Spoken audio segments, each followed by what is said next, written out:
Bueno, acá ya estamos al aire. ¿Cómo están, estimados alumnos? Como ustedes saben, hoy seguimos con la dinámica del repaso. Eh,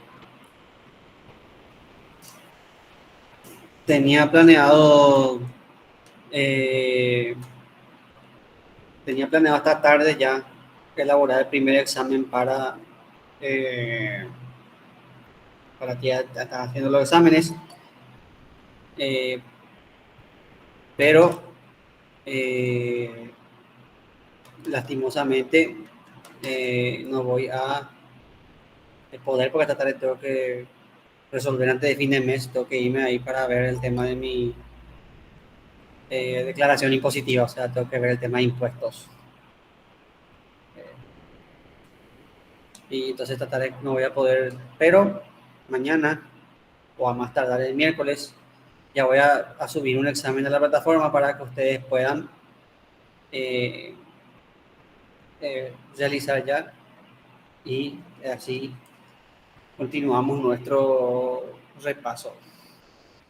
Hoy estamos siguiendo la lista eh, que tengo en mis apuntes que ustedes sugirieron, de cosas, personas o pensadores que ustedes sugirieron para eh, repasar y admitir.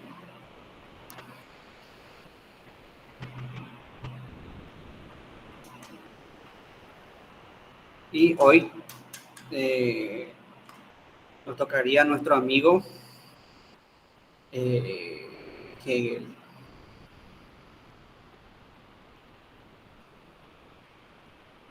No, espera, ¿qué estoy haciendo? Acá está.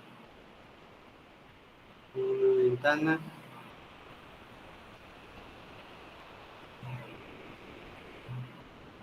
Este es.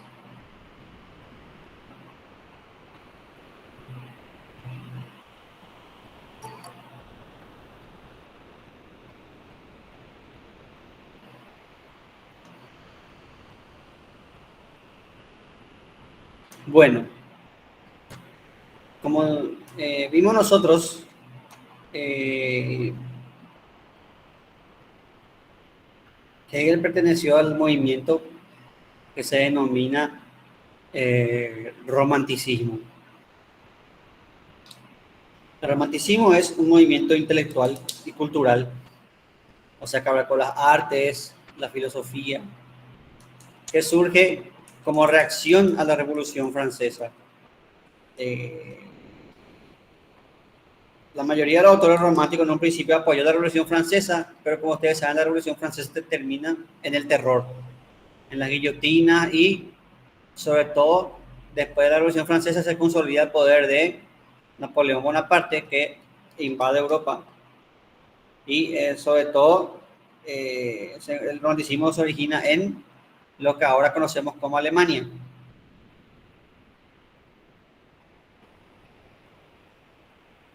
Que de hecho justamente Alemania se convierte en Alemania después de las guerras franco-prusianas y se unifica en lo que hoy conocemos como Alemania. Sí. Pero volviendo al tema, el punto que el romanticismo surge como una reacción. Y lo que el romanticismo dice es, no nos sirve la razón, porque el proyecto de la educación era llevar la razón a la humanidad, o sea, extender las luces, por eso se llama el iluminismo también. Las luces de la razón tienen que ir a toda la humanidad. Pero en vez de eso, la ilustración produjo terror, produjo el terror. Entonces ellos decían, acá lo que falla es la exacerbada fe en la razón. Entonces lo que importa no es la razón, es el sentimiento. Los románticos decían que el sentimiento iba por encima de la razón. El lema del romanticismo es, todo lo malo que hice, lo hice queriendo. Todo lo bueno que hice, lo hice, eh, lo hice amando, o sea, sintiendo. Todo lo bueno que hice, lo hice sintiendo. Entonces, ese es el tema de la ilustración. El sentimiento está por encima de la razón. y lo que nos va a llevar a la humanidad al bien, el sentimiento, no la razón. Entonces el romanticismo surge, como le dije, está en las artes, en la literatura, está en todos lados. Y en la filosofía está con los idealistas alemanes, que son Fichte, Schelling y Hegel, de lo que nosotros vamos a dar a Hegel. Un ejemplo de romanticismo, por ejemplo, es Beethoven. Beethoven, igual que Hegel, era también alemán, e igual que Hegel, también se decepciona de la Revolución Francesa. Beethoven, de hecho, le compuso una sinfonía a Napoleón, pero cuando vio que Napoleón invadió su país, Beethoven tacha el nombre de Napoleón en su sinfonía. Yo tengo un tío que fue a Viena, donde ahora está la partitura esa, y él vio está tachada. De hecho, al tachar se raja la hoja. Porque estaba furioso Beethoven. ¿Y qué compone Beethoven? Beethoven compone el himno a la alegría. O sea, Beethoven hace un himno a un sentimiento. No es el himno a la razón, no es el himno a la alegría. Por eso Beethoven es un pensador romántico. En literatura tenemos las novelas del joven Werther, que habla de las peripecias de un joven enamorado. Y spoiler, la novela termina mal. Si quieren leerla. Es una lectura densa, ¿verdad? Pero vale la pena. Y Hegel también era parte del movimiento romántico, pero Hegel quería unificar razón y sentimiento. Para que razón y sentimiento eran parte del movimiento del espíritu. Hegel también quería quería unificar, perdón, no modificar, unificar la división que hizo Kant. ¿Se acuerdan que hablamos en la clase pasada que Kant dividió el mundo en el físico y en el moral? Existe el mundo de la razón pura, el mundo físico, las leyes de Newton, donde la metafísica no sirve, pero existe el mundo moral, donde la metafísica sirve y ahí está Dios, ahí está todo lo que nosotros negamos en el mundo. Entonces, Hegel dice, no, todo tiene que ser parte de uno y lo mismo. Por eso el idealismo de Hegel es idealismo absoluto. Kant también era idealista, como Hegel, pero el idealismo de Hegel es absoluto. O sea que todo es la idea es todo. Hegel era panteísta. ¿Qué quiere decir panteísta? Que todo viene de Dios. Todo es Dios. No es que todo viene de Dios, perdón. Que todo es Dios. Dios es las plantas, Dios es... El universo es Dios desplegándose. No es que Dios es un tipo con barbita como nosotros creemos. Dios es el universo. Dios es la naturaleza. Y para Hegel, Dios es la idea que se hace naturaleza. Es el movimiento del espíritu. Pero este movimiento no es azaroso, sino que se mueve de una forma determinada. Y la forma en cómo se mueve el espíritu se llama dialéctica. Ustedes ya escuchaban ese término en Platón y en Heráclito. La dialéctica de Heráclito era la lucha de los contrarios y la dialéctica de Platón era como en el diálogo, a través de las posturas, vos vas elevándote hacia la idea. A través del diálogo te vas elevando a la idea. Y Hegel toma esto y dice que el espíritu se mueve de forma dialéctica. Y esa dialéctica tiene 3 pasos, tiene 3 etapas. Primero el espíritu se afirma, tesis, cuando tesis se afirma. Después el espíritu se niega, la antítesis. Y al negarse el espíritu se supera. Y yo le di el ejemplo de la familia, el ejemplo más burdo, pero que el más efectivo al final de dialéctica. Por ejemplo, vos te afirmás como individuo, tenés tus gustos, tenés tus lugares favoritos, tenés tu forma de vida. Pero cuando tenés pareja, ahí ya no es más solamente tus gustos. Ahí es tener en consideración los gustos del otro, los hábitos del otro. Y después, esa afirmación con esa negación producen una síntesis, que es el bebé.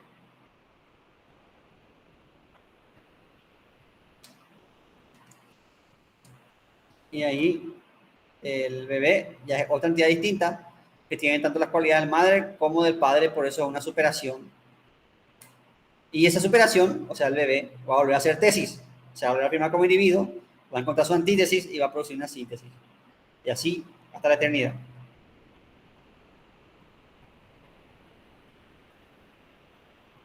Por ejemplo, ustedes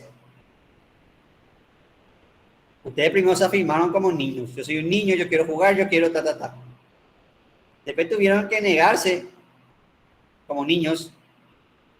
Ya no quiero más juguetes, ya quiero ropa, ya no quiero más esto, quiero...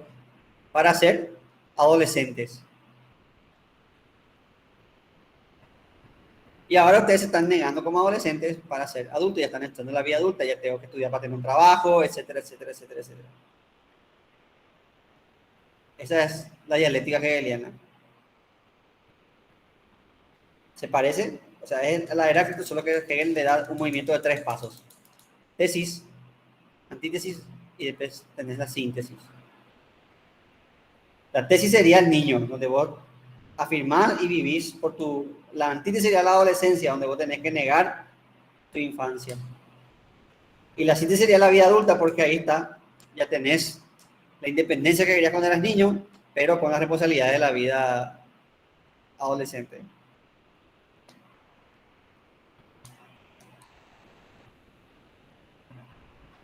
No sé si este ejemplo, si están entendiendo bien con estos ejemplos. Si no, avísenme y explico con más ejemplos. Hola Matías, perdón, ahora sí veo el chat.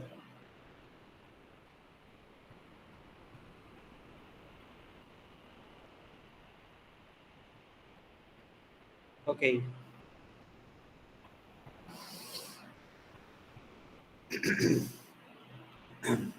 Perdón.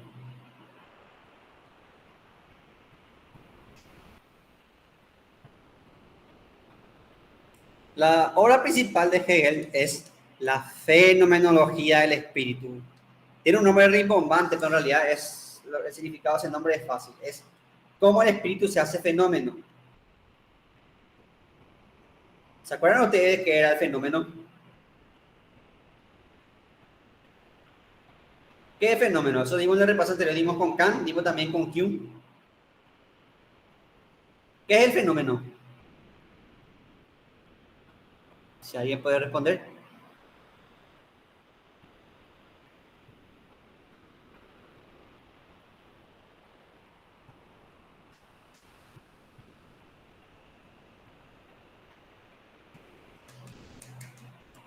Bueno, fenómeno es lo que se me... Eso, exactamente, Vincius. Es lo que se me manifiesta, lo que está ahí, lo que yo puedo percibir. Entonces, Hegel, lo que Hegel se pregunta es cómo la idea se hace cosa, cómo la idea se hace fenómeno. Entonces, siguiendo el paso dialéctico, primero la idea se afirma. Y la primera afirmación de la idea es la lógica, la tesis. Ahora, la lógica se afirma en algo, o sea, esa tesis se afirma en una tesis que es el ser. Entonces, lo primero que hace la cosa es ser, lo primero que hace todo es ser, lo primero que hace la idea es ser. Pero en Hegel tenemos que el ser absoluto es igual a la nada. El ser es lo mismo que la nada.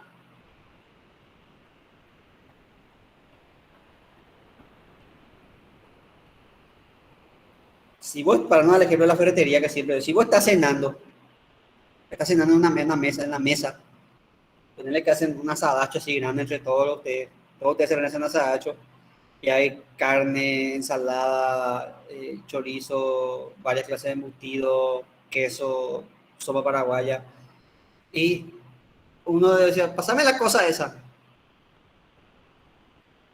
Ahí se está refiriendo a todo, pero se está refiriendo a nada también, porque no sabes qué. Entonces, es así. El ser es lo mismo que la nada. El ser es, cuando vas a decir las cosas, cuando vas a decir el ser, está diciendo lo mismo que nada, porque todo es lo mismo que nada. Decir el ser es como decir las cosas esas. Está diciendo, al final no está diciendo nada. Entonces, el ser es lo mismo que la nada. Es como cuando preguntas qué tenés y te dice nada. Y vos sabés que ese nada no es nada, que ese nada es todo. Sabes que tienes todo. Entonces te quedas nomás ahí en el molde porque no puedes. Eso es el ser para Hegel. El ser es lo mismo que la nada. Entonces la paradoja es la siguiente, que el ser para seguir siendo, tiene que negarse como ser, tiene que dejar de ser, tiene que negarse. Entonces esa tesis, que es el ser, se niega y la antítesis es la esencia. Porque cuando estamos afirmando algo, estamos negando todo lo demás. Si yo digo que esto es una mesa, estoy diciendo que no es. Por tanto, si es una mesa, quiere decir que no es una silla, que no es una sábana, que no es un gato, que no es un perro. O sea, al afirmar algo, negás el resto. La afirmación de una cosa es la negación de lo demás. Cuando voy a decir que esto es una silla o una mesa, está diciendo que no es una heladera, que no es un horno, que no es un Ferrari, que no es. Entonces la antítesis de ser es la esencia, porque para afirmar tenéis que negar. Pero esta tesis y antítesis ambos producen una síntesis que es el concepto. El concepto es universal como el ser, pero a la vez es particular como la esencia. ¿Qué quiere decir esto? Cuando yo hago el concepto de mesa, digo la mesa es un mueble con una superficie plana que tiene un soporte que le permite estar a cierta altura. Cuando yo hago el concepto de mesa, ese concepto es universal porque se puede aplicar a todas las mesas. Se puede aplicar a mi mesa, a tu mesa, a la mesa de la facultad, a la mesa de tu vecino. Entonces es universal, pero a la vez es particular porque ya no es más general como el ser. Entonces es particular a la vez porque se define a un objeto particular que es la mesa, a un tipo de objeto que son las mesas.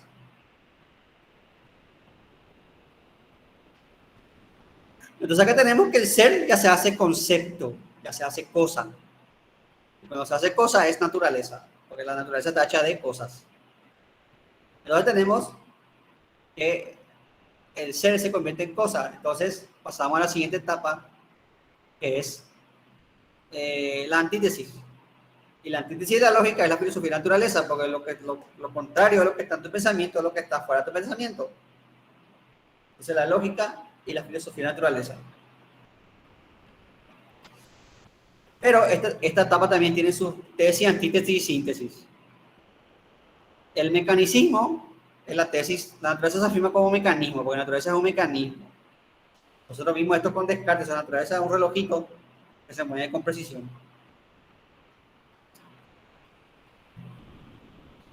Entonces, tenemos el mecanicismo. La antítesis del mecanismo es el quimismo, porque lo contrario de lo externo es lo interno, y la química habla de la composición interna de las cosas. Entonces, la naturaleza tiene una realidad exterior, una realidad mecánica, pero también tiene una realidad química, una realidad interior. Y estas dos realidades producen la teleología, o sea, el ir hacia algo. La naturaleza va hacia algo. La planta, por ejemplo, la planta tiene mecanismos externos, o sea, crece, tiene hojitas. Acá viene Sofía Belén.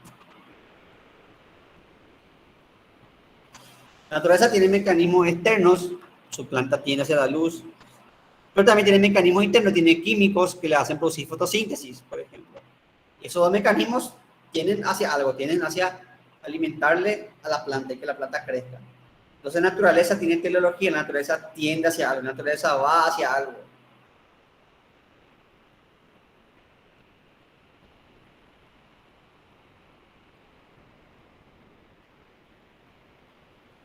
Y la síntesis entre la lógica y la filosofía de la naturaleza, ya que abarca tanto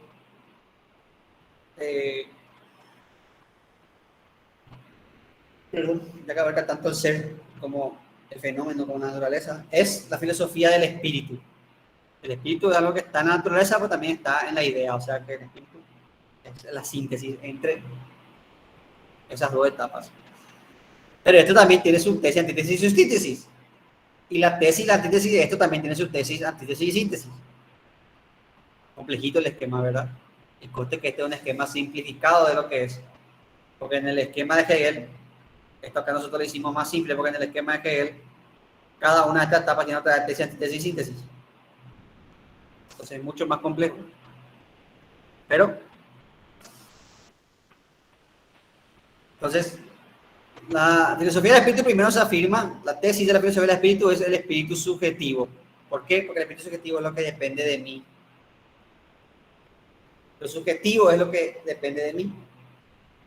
Por ejemplo, el gusto subjetivo, porque el gusto depende de mí. A mí me puede gustar una ropa, me puede parecer fea. Eso depende de mí, no depende de nadie exterior. Y el espíritu se afirma como subjetividad porque el espíritu primero tiene que comprenderse a sí mismo, tiene que verse a sí mismo. Por eso, la tesis del espíritu subjetivo es la antropología, porque la antropología es el hombre, el estudio del hombre, y el hombre es el momento del espíritu en el que el espíritu cobra conciencia. El hombre es naturaleza consciente, o sea, el momento que la naturaleza se hace consciente, adquiere subjetividad, y la naturaleza se hace consciente en el hombre. Por tanto, la tesis del espíritu subjetivo se afirma en la humanidad. La antítesis es la fenomenología. ¿Por qué? Porque la fenomenología es el fenómeno, lo que se me manifiesta, lo que está fuera de mí. Y yo al ser consciente de mí mismo, a su vez adquiero conciencia de cosas que están fuera de mí. Eso es la fenomenología. Y la síntesis es la psicología. ¿Por qué la psicología?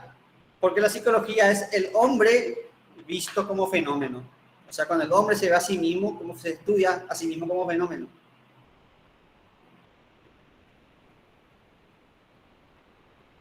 Perdón. Por eso la síntesis es la psicología. Profe, ¿Sí? en la parte de fenomenología, ¿a qué se refiere con antítesis? No entendí tu pregunta, Male. Que la antropología es la tesis y la fenomenología es la antítesis, pero la Sí. diferencia entre esas dos, ¿cuál es?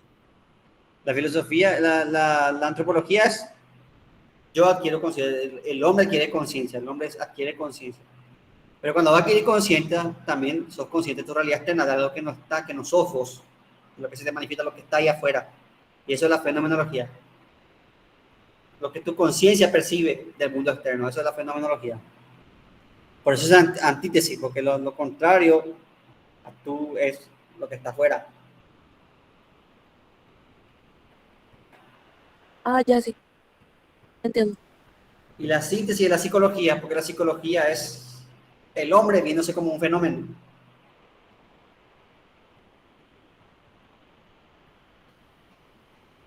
Bueno, entonces el espíritu subjetivo es la tesis, con sus propias tesis, antítesis y síntesis, y la antítesis de lo subjetivo, o sea, lo contrario de lo subjetivo es lo objetivo. Lo subjetivo vimos que es lo que depende de mí. Lo objetivo es lo que no depende de mí, lo que está externo a mí, lo que yo no puedo cambiar. Lo subjetivo, si el gusto, por ejemplo, es algo subjetivo. A mí no me gusta esa ropa, no me gusta, pero la ley es algo objetivo porque la ley se aplica a todo independientemente de que te guste o no. Entonces el espíritu subjetivo es lo que no depende de mí. Y como vemos, la tesis del espíritu objetivo es el derecho. ¿Por qué? Porque la primera ley objetiva es la ley. Nosotros somos individuos y el primer acto objetivo entre los individuos es hacer leyes. Si no funciona la sociedad. Entonces, la tesis es el derecho, la ley, lo que está legalizado.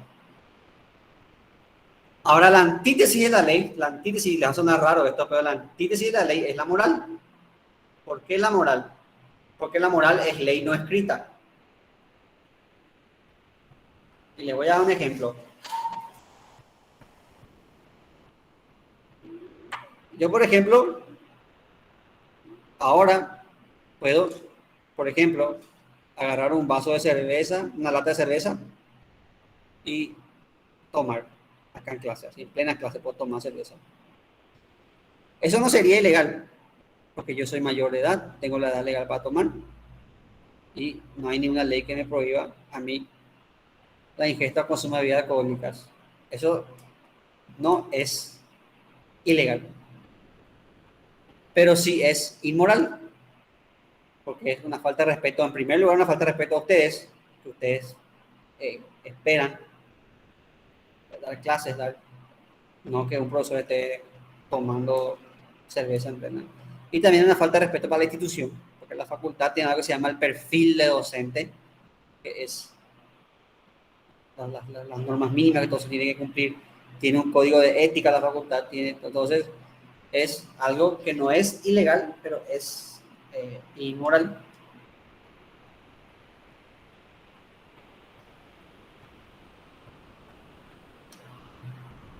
O por ejemplo, si yo me voy a enseñar así en clase, si hay clase presencial y yo me voy a enseñar en shortcito, así sin camisa y en shortcito, eso no sería ilegal porque yo me puedo vestir como quiero, pero sería una falta de respeto a la institución y a ustedes. Y aparte está, en este caso sí está en contra del reglamento de la facultad, que explícitamente, aunque no está rompiendo la ley, está rompiendo un reglamento institucional. Creo que entonces, por tanto, es mejor el ejemplo de la cerveza.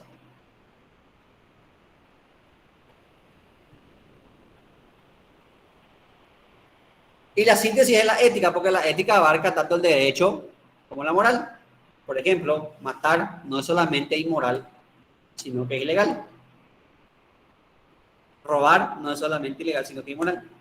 La ética es el estudio de las normas, las leyes y las costumbres. Y entonces abarca el derecho y abarca las normas morales.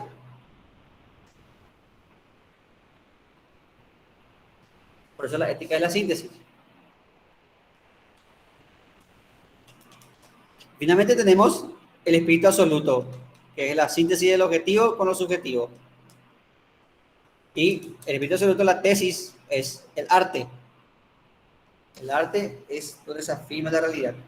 El arte expresa tanto la realidad externa, porque el artista plasma una realidad externa, como también plasma una realidad interna. O sea, una obra de arte no solamente es reflejo de la mente del artista, sino también es reflejo de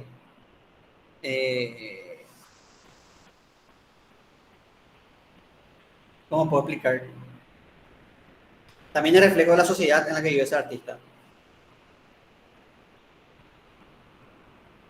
Por ejemplo, el cuadro de Picasso, el cuadro Guernica de Picasso, no solamente plasma la técnica y la personalidad de Picasso, sino que también plasma el bombardeo, es una expresión al bombardeo de Guernica que hicieron los aviones alemanes antes de la Guerra Mundial para apoyar la dictadura de Franco. Google tiene internet Guernica si quieren. O les puedo mostrar, ¿no? Antes de seguir la...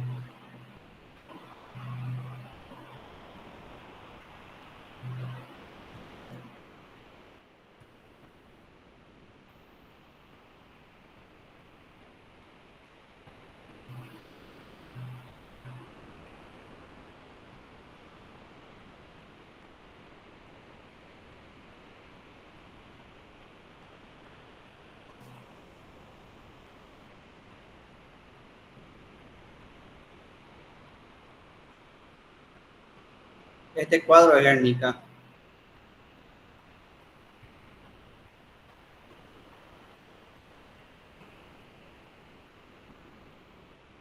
Este cuadro no solamente expresa la técnica y las peculiaridades de la personalidad, sino que también expresa, como te dije, un hecho histórico que fue un bombardeo de... y así también la música rock no solamente expresa la vida interior de un artista, del artista particular, sino que también expresa el reflejo de la sociedad en la que ese artista vive. Por eso el arte es absoluto. Después tenemos la antítesis del arte, la religión. Porque el arte justamente plasma el fenómeno. En cambio, la religión va más allá del fenómeno. Y la religión también ya busca las respuestas a las cosas, y también el reflejo de la subjetividad y la objetividad de ese artista, o de ese, perdón, en el caso del religioso. La religión es objetivo, porque expresa también es la sociedad, o sea, la sociedad cristiana, la sociedad, pero también algo subjetivo para que cada uno vive su religión a su manera. Y finalmente tenemos la síntesis de toda la síntesis, que es la filosofía. En la filosofía está comprendida el arte, la religión, la naturaleza, la política, el derecho, Todo está en la filosofía. La filosofía es el momento en que el espíritu se comprende absolutamente a sí mismo.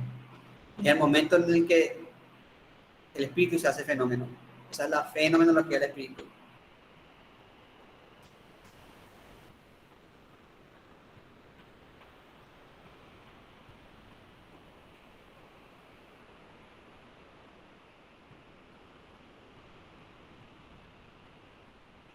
Eh,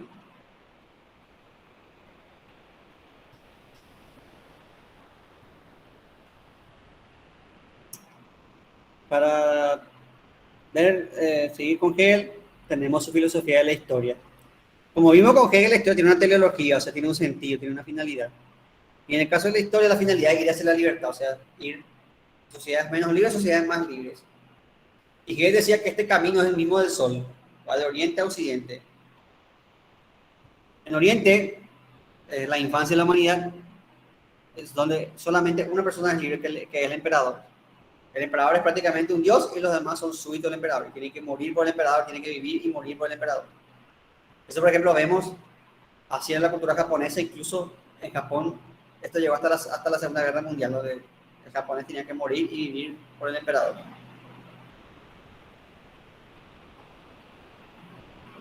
En Japón también en un tiempo se dio en China, y en China era así, el emperador era prácticamente un dios, hasta la revolución china, donde asumió Mao. Y así el emperador es Dios, lo demás, solamente uno es libre, que es el emperador. Después tenemos Grecia, donde aparece un invento nuevo que es la democracia. En la democracia algunos, no todos, algunos son libres. Porque recuerden que en la democracia griega no todos eran libres. A ver si se acuerdan ustedes. ¿Quiénes eran los que votaban en la democracia griega? Los hombres que presentaban servicio militar y obviamente que eran hombres también y que Sí, tenían patrimonio. exactamente. Muy bien, Daniel. Hombres, hombres, o sea, gente de sexo masculino, eh, que hicieron servicio militar y que tenían propiedad en la ciudad. Entonces, si fueras mujer, no votabas. Si fueras esclavo, no votabas. Si eras pobre, no votabas. Entonces, la democracia griega no era de unos pocos. Entonces, por eso en Grecia algunos eran libres, no todos eran libres. Después tenemos Roma, que ya es la adultez de la humanidad, donde ya tiene la universalidad. Roma adopta una cultura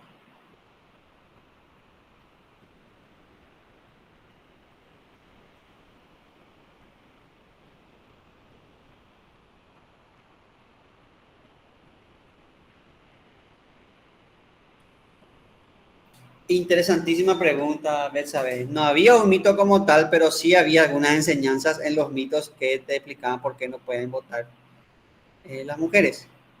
Por ejemplo, está el mito de Edipo, que ustedes han dado por psicología, el mito de Edipo. El mito de Edipo le mató a su mamá y se casó con su mamá y le mató a su papá. Básicamente la enseñanza que puede sacar de ese mito es que la mujer no tiene que meterse en asuntos del Estado. Básicamente eso. Y así como los cristianos tenían el tema de Eva y la manzana, los griegos tenían el tema de Pandora y la caja. O sea, una mujer que trajo todos los males al mundo. Así, Eva y su manzana, Pandora y su caja. Los males existen porque Pandora abrió la caja porque era curiosa, porque las mujeres son curiosas. Entonces abrió la caja. Entonces, esas son enseñanzas o razones por las que tenían los griegos de que la mujer no podía votar. No hay un mito como tal, pero como te dije, sí puedes sacar cosas de los mitos que te llevan a la conclusión de que mujer y política son asuntos separados para los griegos.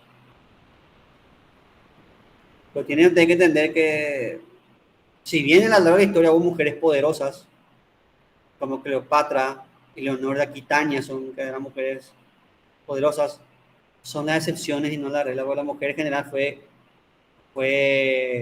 excluida de la política. Eso vimos el paso pasado vimos con Mar, ¿por qué? Por el tema de la propiedad y el tema de la guerra, la política. Los primeros reyes fueron gente destacada en la guerra, porque obviamente era el líder de la comunidad, de la tribu o del grupo humano, era el que mejor sabía batallar, porque es necesario que el pueblo se defienda, entonces tenía que elegir a un... Y como la mujer generalmente está de la guerra, la mujer, entonces en casos excepcionales había mujeres que tenían poder, pero como les dije, esa es la mala excepción que es la norma. Otro mito que se puede quitar el tema de la exclusión de la mujer es el tema de las amazonas. Una tribu, una sociedad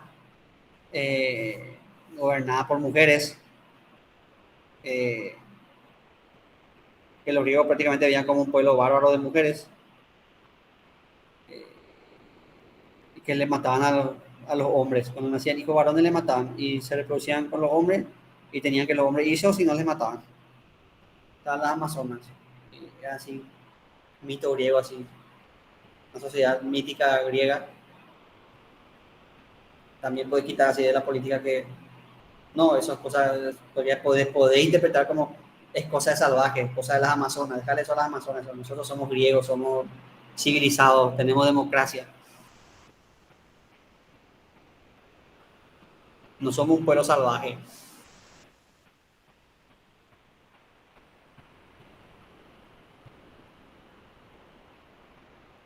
Después tenemos la edad que es en Roma. En Roma, la civilización se hace universal ya. ¿Por qué? Porque en Roma está la ley romana. Las costumbres y las leyes romanas son universales. O sea, los romanos llevaban sus costumbres y sus leyes a todos los pueblos. Todos los pueblos conquistados se romanizaban. Algunos pueblos como Judea, por ejemplo, conservaban su religión y sus cosas, pero tenían que tener las instituciones romanas, tenían que adoptarse los impuestos romanos, etcétera, etcétera, etcétera. Entonces, ahí con Roma la cultura se hace universal y la ley es la principal expresión de esa cultura. O sea, la ley romana regía para todos, hasta el emperador estaba sometido a la ley romana. Y eso es heredado después por las sociedades europeas. Los europeos son los baluartes, son los que continúan con el legado romano a través del cristianismo y a través de la cultura, de otros aspectos culturales greco-romanos. Por tanto, la cultura universal es llevada a cabo y a su perfección por los europeos, porque los europeos a la cultura greco-latina le agregan la democracia parlamentaria universal, como ustedes quieran llamarle, donde ya el parlamento representa al pueblo, entonces todos tienen representación. Por eso, la sociedad más avanzada es la europea, y dentro de los europeos, los más avanzados, los mejores europeos son los alemanes. El mejor estado de Europa es el estado prusiano. Él decía eso porque el estado prusiano le pagaba. Él era profesor del estado prusiano, entonces el estado prusiano le pagaba. Y también decía eso por el romanticismo exacerbado. Acuérdense que el romanticismo, como los franceses le estaban atacando a los alemanes respondieron con un nacionalismo exacerbado, con un que los alemanes somos mejores, que los alemanes somos los superiores. Y este discurso va a tomar, los van a tomar los nazis y le van a poner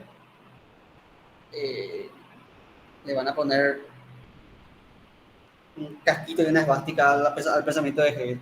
Y van a decir que la raza aria es la raza superior, etcétera, etcétera.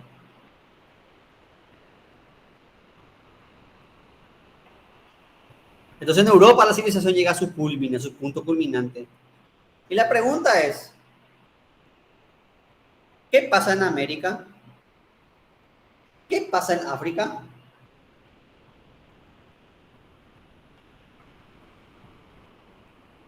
Y Hegel era tajante al respecto. América no tiene historia. América es una wannabe Europa. Wannabe, donde wannabe quiere ser. Wannabe significa quiere ser. América quiere ser Europa. El único destino de América es ser una imitación de Europa. Y tiene que, para civilizarse América, tiene que imitar a Europa. No va a llegar nunca al nivel de Europa porque Europa tiene más de 1000 años de tradición judío-cristiana, pero más Europa es más de 1000 años de cristianismo, nomás contando a través del aval de la cultura griega y romana, porque los europeos son el baluarte de la cultura greco-romana, solo que hicieron universal la cultura greco-romana. Entonces son los mejores. Y los latinoamericanos y los africanos tenemos que imitarles. Eso no tenemos que hacer. Tenemos que copiarles a ellos porque ellos son los mejores. Entonces, para Hegel, América no tiene historia.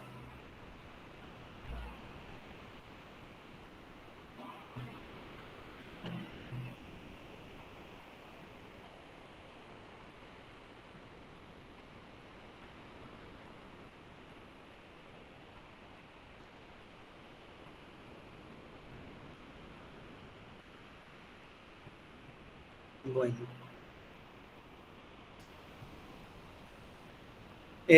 Con eso terminamos el repaso, así, te lo resumo así nomás, de Hegel.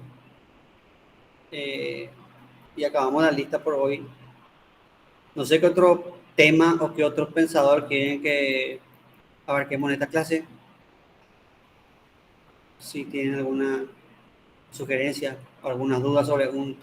No hace falta que demos, sino sobre un tema de que ustedes tengan dudas, me pueden preguntar.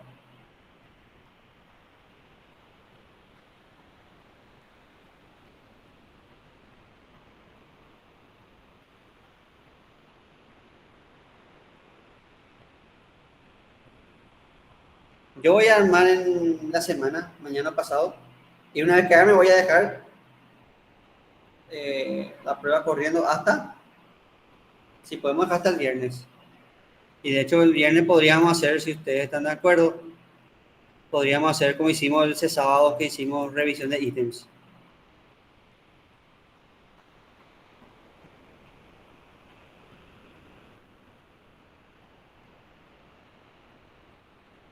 Perfecto, entonces.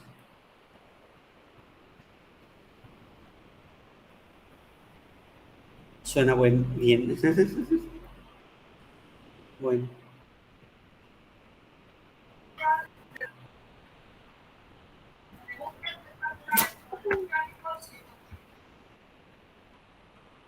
Y a mí no se te escucha, se escucha. Se escucha. No se te escucha, Yamila, se escucha. Bueno.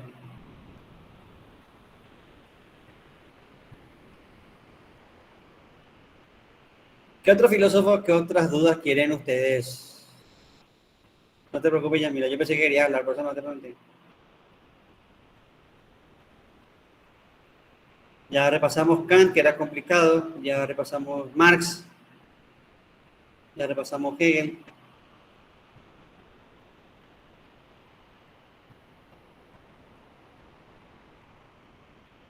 ¿Qué otro filósofo quieren, o qué otro tema en específico quieren que desarrollemos en el repaso?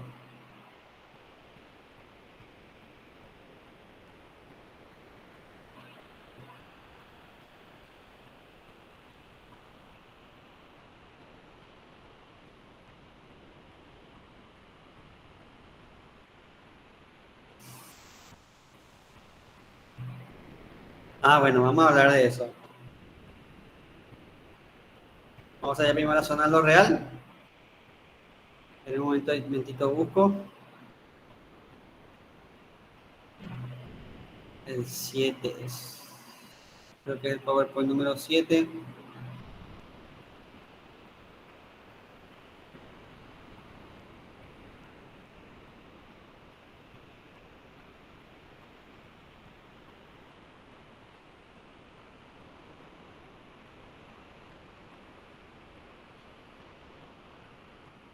Bueno.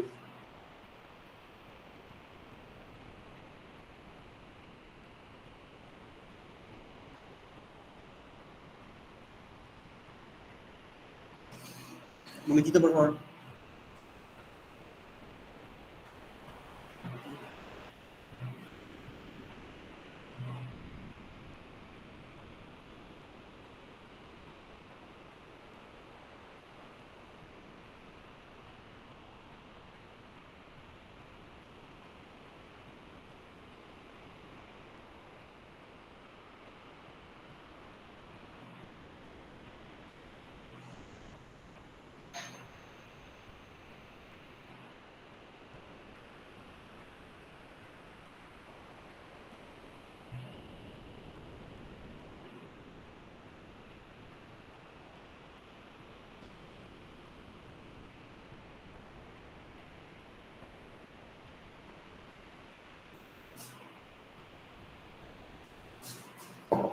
Hola, no, perdón porque traje agua porque se me está resecando otra vez la garganta. Bueno, como dijimos nosotros para John Locke, el conocimiento es empírico, o sea, que sostiene a base de la experiencia. Acá está la zona de lo real. Se obtiene a partir de la experiencia. O sea, nuestro conocimiento netamente viene de las cosas, de las ideas. Puede ser que Locke cambie las reglas del juego, ella no habla más, sino que ella habla de ideas. Y las ideas son los datos que nosotros rescatamos a través de nuestra experiencia sensible. Sin embargo, hay cosas que no podemos captar directamente por la experiencia, que no podemos percibir empíricamente, pero podemos percibir en base a los datos de la experiencia. A eso yo no le llamo zona de lo real.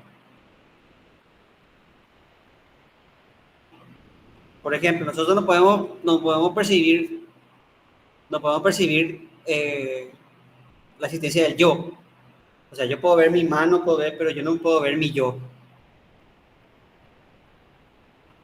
Sin embargo, tengo certeza intuitiva de que existe el yo. Porque yo soy consciente que estoy teniendo experiencia. O sea, yo no me puedo percibir a mí, pero yo estoy percibiendo que estoy percibiendo. Estoy viendo que estoy, ahora por ejemplo estoy viendo que estoy hablando con ustedes, estoy viendo las letras estas.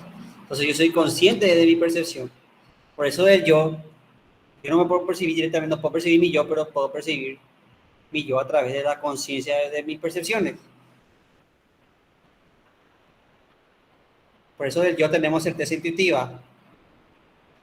A Dios tampoco lo podemos percibir mediante la experiencia, pero sí podemos percibir mediante la experiencia intuitiva.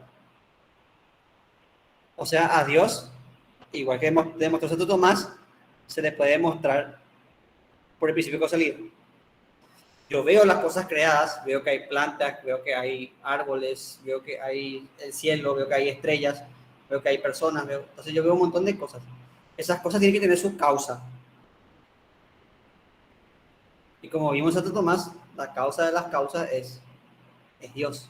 Entonces yo no tenemos certeza intuitiva, pero sí tenemos certeza demostrativa, porque Dios se demuestra en base al principio de causalidad.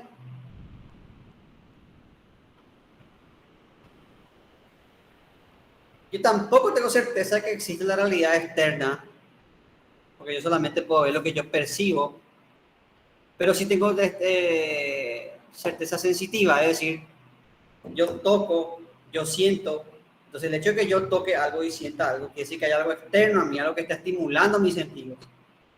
Por tanto, de la realidad tenemos certeza sensitiva. Si ustedes pueden ver esto, con esto, lo que hace Descartes es pasar a empírico lo que hizo Descartes. Acá está la sustancia pensante, la sustancia infinita que es Dios y la sustancia extensa. Todo lo que John Locke le cambia al lado empírico, por la zona de lo real. Ustedes pueden ver que hacen las mismas sustancias que Descartes, solo que para John Locke la sustancia es la idea.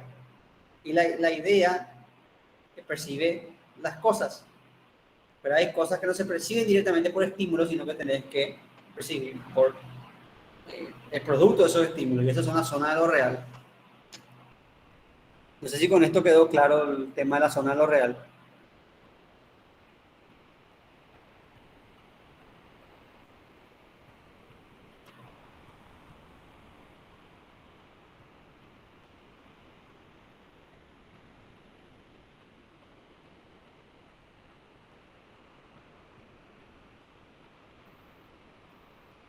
Bueno,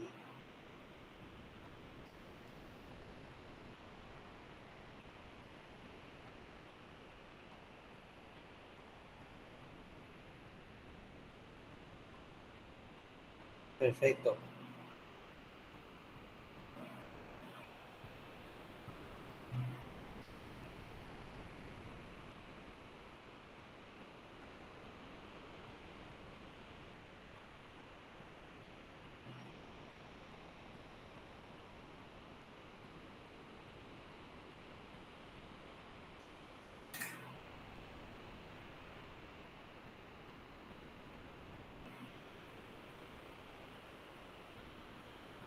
Ahora, ya ha pedido el público, hablemos de Sócrates.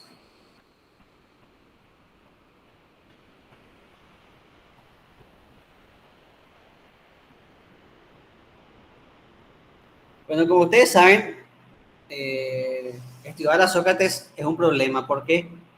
Porque Sócrates nunca escribió nada. Todo lo que sabemos de Sócrates sabemos en base a Platón. Entonces la pregunta es, ¿hasta qué punto es verdadero el Sócrates que nosotros conocemos? Nosotros lo único que sabemos es que, a diferencia de muchas otras cosas, Sócrates no es un personaje ficticio de Platón, o sea, Sócrates existió de verdad. Y sabemos esto porque Heródoto lo entrevista en la batalla de Maratón. Eh, pero la pregunta es el siguiente. Como Sócrates no escribió ninguna de sus ideas, y lo que escribió Sócrates sabemos por Platón, el problema es limitar hasta qué punto Sócrates dijo esto y hasta qué punto fue Platón nomás que le puso en la boca a Sócrates. Entonces siempre un problema grande diferenciar a Sócrates.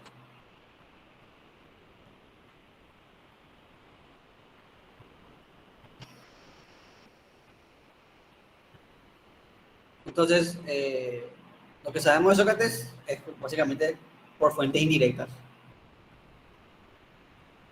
Y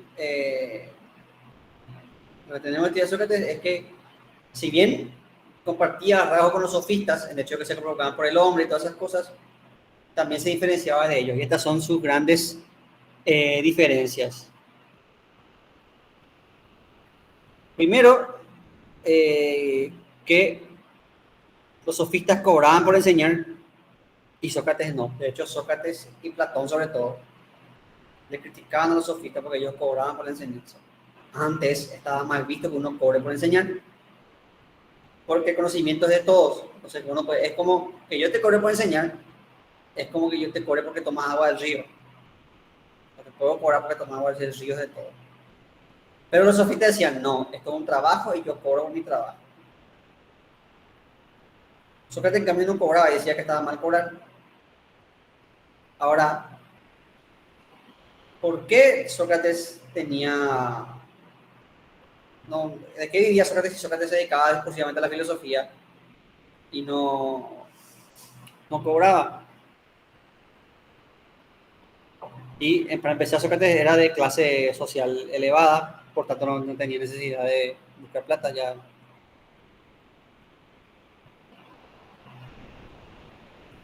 Tenía una fortuna que le permitía vivir modestamente, sin muchos lujos, y podía vivir así sin...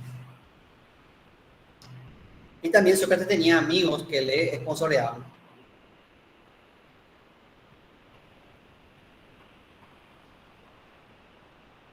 Entonces, ese era Sócrates. Otra diferencia de Sócrates con los sofistas es que los sofistas los sofistas te enseñaban a dialogar, pero su modelo pedagógico era el monólogo, o sea, el sofista hablaba y vos escuchabas. No había una interacción, era esta es mi postura y vos escuchabas mi postura. En cambio, Sócrates decía que se aprendía por el diálogo, es decir, no era vertical, sino que los dos dialogando aprendemos los dos.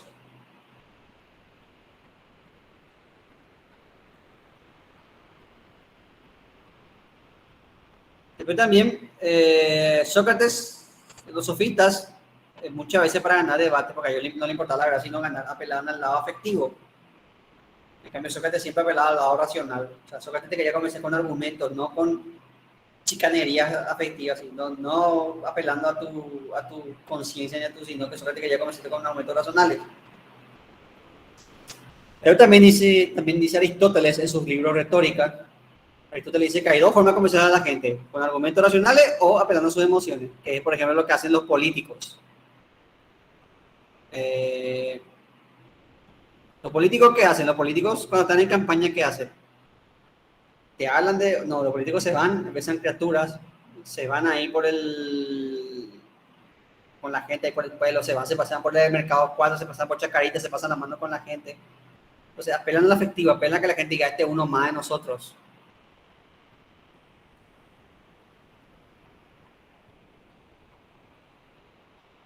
Lo mismo pasa para ustedes que van a estudiar ciencia de la comunicación, lo mismo pasa a nivel de publicidad. Pero en un momentito voy a ver si puedo encontrar un ejemplo de esto.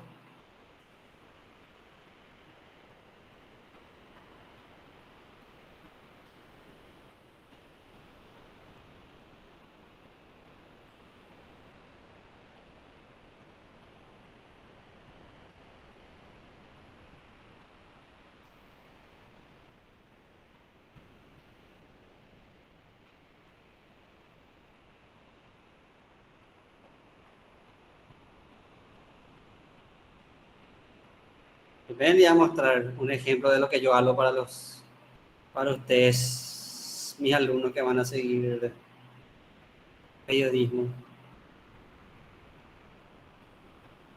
Que ya encontré, ahora voy a ponerlo en pantalla. Compartir. Les voy a dar un ejemplo de lo que decía, de lo que les estoy diciendo, les voy a dar un ejemplo mostrándoles una publicidad.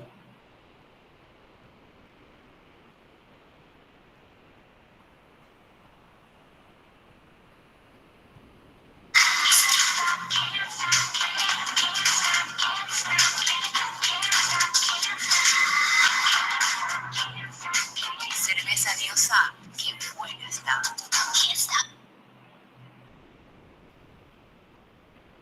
¿A qué apelaba esa publicidad? ¿A qué apelaba? ¿A tu razón o a lo afectivo?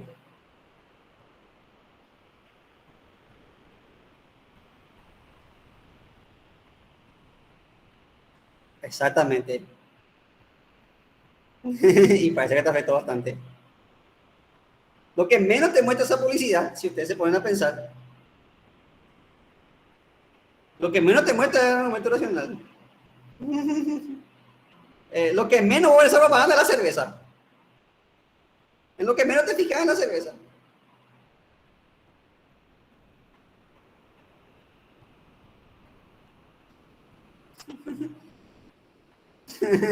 Tiene buenos argumentos. Hay que reconocerle eso, hay que reconocerle. Entonces, eso sí, Víctor, hay dos formas de convencer a la gente. Vos podías decir, por ejemplo, nuestra cerveza tiene el mejor lúpulo, está elaborada con la mejor malta y no sé qué, trigo de no sé dónde. Vos podés aumentar, pero ¿querés escuchar vos que la propiedad de tu cerveza o querés ver a la chica? Entonces, es eso. Entonces, ustedes que van a seguir periodismo, comunicación, ven cómo hay formas de argumentar en publicidad y ven que la publicidad sigue la fórmula de la retórica aristotélica. O apelada a esto o apelada a lo más fácil que es los sofistas, para ganar argumentos, a veces apelaban al argumento afectivo. En cambio, Sócrates siempre era racional.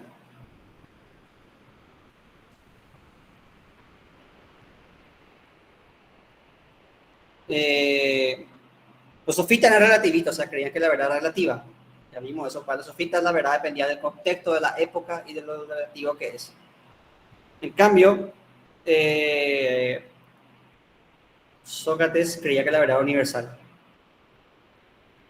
Había una verdad que no dependía, sino que había una verdad para todos. Los sofistas utilizaban la política. En cambio, Sócrates prioriza la virtud. Y esto se desprende del último punto. Los sofistas enseñaban a desenvolverte en la vida, o sea, a ser exitoso. Los sofistas eran el Carlos Muñiz de nuestra época. No sé si ustedes conocen, seguramente porque en YouTube por todos lados, antes todo el tiempo había publicidad de Carlos Máster Muñiz. ¿Querés ser tu propio jefe? ¿Vos vas a ser un empleado o vas a ser el alfa? A eso los sofistas, la vida el éxito, la vida se medía por el éxito. En cambio, eso que te dice, no, la vida se mide por lo moral, por tu virtud. No por tu éxito, sino por tu virtud. Los sofistas te enseñaban a cómo triunfar, Sócrates te enseñaba a ser virtuoso. Y esas son las diferencias entre los sofistas y Sócrates.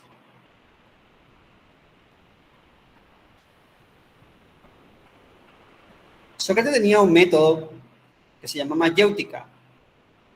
Sócrates decía que él heredó la profesión de su mamá. porque la mamá de Sócrates era partera. ¿Ustedes saben lo que es una partera? Sí, tiene que ser claro. Antes era más común, ahora hay obstetra y vos te vas al hospital, pero antes no había eso. Y las mujeres parían en las casas.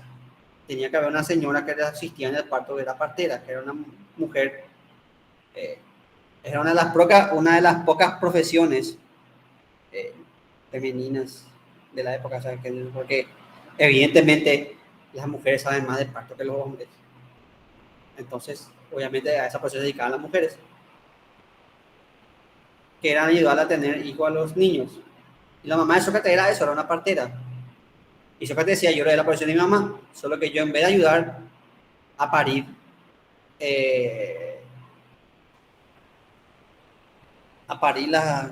yo ayudo a parir ideas.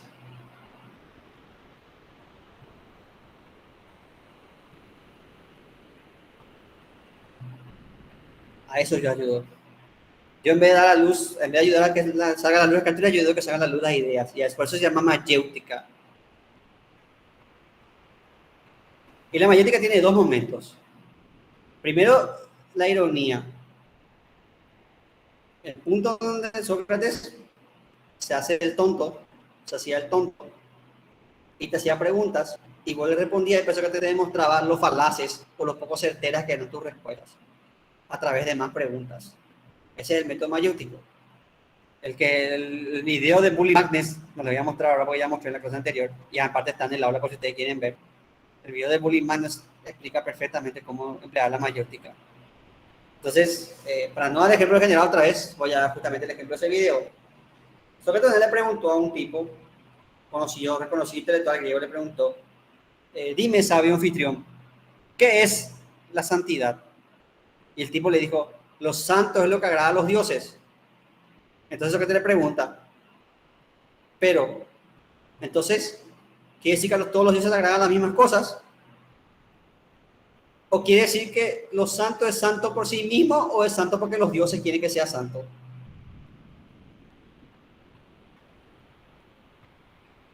Entonces ahí le hace dudar, entonces quiere decir que los santos no es, le hace dudar. Y ahí dice, bueno, pero Sócrates nunca hacía, o sea, creía en la verdad, pero él nunca se creía dueño de la verdad, o sea, él no era así, verá, vení porque te explico, no, él era, vamos a encontrar la respuesta entre los dos, dialogando. Eso es la mayéutica, y este es el segundo momento. Una vez que te demostraba que eras idiota, decía, bueno, vení, vamos entre los dos, vamos a ayudarnos. Por eso es que te decía que él no sabía nada, yo solo sé que no sé nada, porque justamente él reconocía su ignorancia, porque él buscaba la respuesta con los demás. Y al ser consciente de su ignorancia, era el más sabio, porque era así. Hay una anécdota que dice que el oráculo de Delfos, un oráculo que hacía profecía, esas cosas, dijo que Sócrates era el más sabio entre los hombres. Y Sócrates decía, no, si yo no sé nada, pero justamente por eso, porque él no sabía nada, era el más sabio, porque era consciente de su ignorancia. Y esa es la mayéutica. Primero se hace el tonto y te demuestra la inutilidad de tu respuesta y después te ayuda a buscar la respuesta. El problema es que Sócrates era tan pesado que todo el tiempo hacía eso. Y obviamente a muchos les molestó porque le hizo ver como tonto. Entonces le juzgaron a Sócrates. Le condenaron de dos cargos. El primer cargo es el de impiedad, o sea, la falta de respeto a los dioses. Y el segundo cargo es el de corromper a la juventud. Sócrates, como ustedes vieron en el video de Bully Magnus, Sócrates hizo una defensa y fue muy soberbio, de hecho. Y entonces se le condenó. Sus amigos le quisieron hacer escapar, pero él dijo, no, yo voy a morir con la ley, porque yo todo el tiempo predico sobre la justicia y al final voy a romper las leyes. No, dijo Sócrates, yo me voy a morir por mi ciudad, por respetar las leyes de mi ciudad. Y así muere Sócrates. Adiós, Sócrates, que la fuerza te acompañe.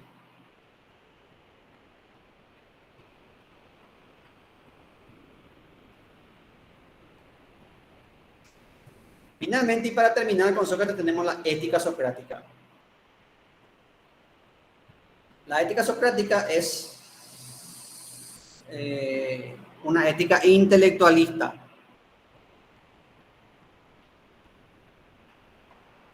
¿Qué quiere decir intelectualista? Espera un momento. ¿Qué quiere decir intelectualista? Quiere decir que el conocimiento es lo bueno y la ignorancia es lo malo. Que la gente no es mala, sino que la gente es estúpida, es burra. No existe gente mala, existe gente burra.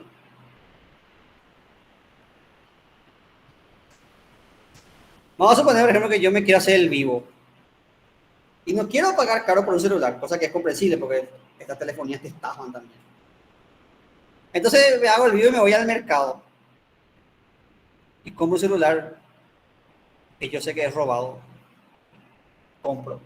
Aunque no todo, aclaro que no todos los celulares del mercado son robados, hay también celulares que vienen de contrabando, que también están mal, ¿verdad? Y hay celulares que la gente empeña en el mercado. No todos son robados, pero todos sabemos que en el mercado se lo han robado. Entonces yo creo que soy vivo, que actúo por vivo, pero en realidad soy burro, porque comprar el teléfono robado o el teléfono robado hace que se perpetúe el robo del celular. Porque si nadie compra ese celular robado, ¿quién iba a robar el celular si nadie compra ese celular robado? Si se roban celulares es porque hay un mercado de celulares robados. Entonces vos al comprar eso estás perpetuando y el día de mañana si te roban vas a decir, por estos ladrones, pero vos les compraste a ellos. O si compras celulares de contrabando, vos te crees el vivo, pero te estás perjudicando porque el contrabando justamente no paga impuestos que vos terminas pagando. Y después te sube la luz, te sube el agua, te sube cualquier cosa y vos te quejas. Es cierto que no es solamente contrabando, sino que los políticos también roban todo y vos de repente decís, ¿para qué voy a pagar yo impuestos legales si al final se va a la secretaria o al asistente o al coche o a algún político? Pero también existe de contrabando el impuesto y que vos estás haciendo que al final las cosas sean más caras porque vos estás comprando cosas que al final le perjudican a la economía del país. Entonces ven que no hay gente mala, sino que hay gente idiota, hay gente estúpida, no hay gente mala. Solo hay gente estúpida.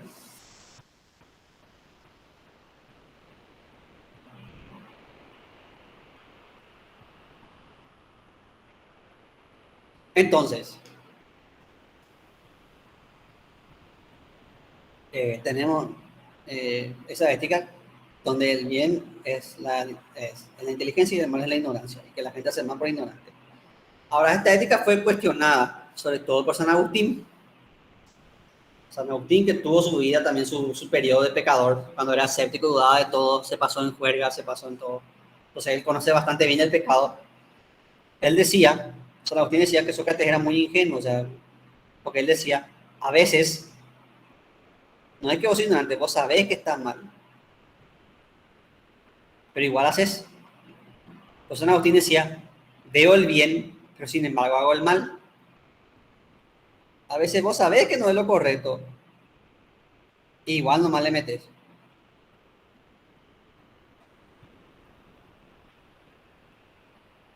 Vos sabés que si tomás como cosaco, vas a amanecer mal, con saca dolor de cabeza horrible. Pero igual decís, ¿para cuándo la vida? Y glu, glu, glu, glu. Y va a amanecer mal y nunca más voy a tomar. Y el fin de semana siguiente está tomando otra vez. Y sabés que te va a hacer mal, sabés que está mal, pero haces. Porque nosotros los humanos tenemos eso. Somos los únicos que no tropezamos con la misma piedra 2 veces sabiendo que esa piedra nos va a tropezar. Eso es algo humano que Sócrates no vio porque San Agustín sí vio. Muchas veces ya sea a veces sí, Sócrates tenía razón, porque a veces sí por ignorancia, a veces por desconocimiento hacemos mal las cosas. Pero muchas veces hacemos conciencia. Muchas veces sabemos que está mal, pero por sencillamente porque quiero hacer, o sencillamente porque quiero cagarle a otro, o sencillamente porque estoy enojado, porque estoy hago cosas que no tengo que hacer. Por eso San Agustín criticaba la ética socrática, porque él decía, yo veo el bien, pero sin embargo hago el mal.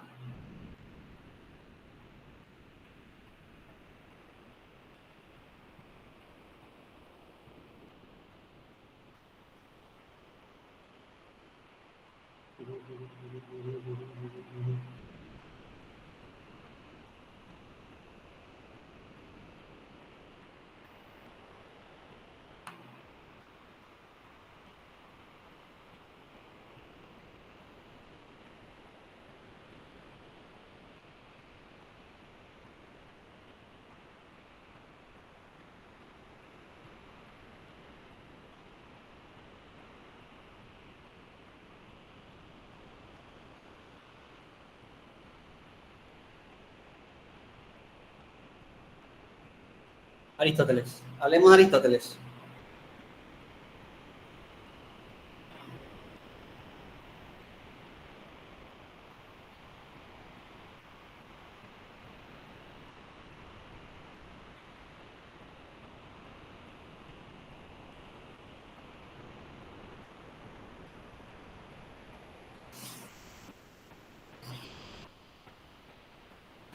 Aristóteles fue el pensador más prolífico de su tiempo.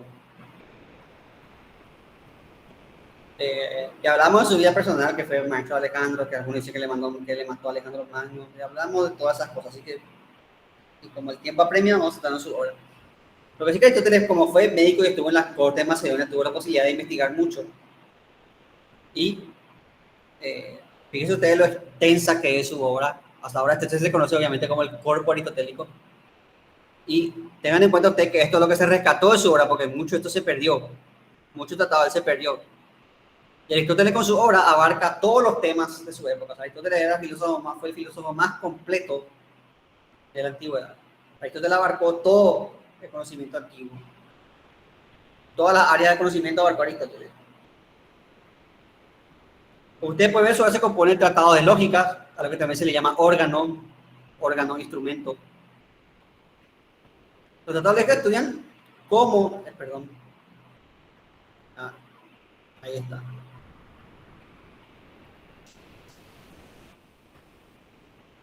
Sí, los árabes rescataron sus obras.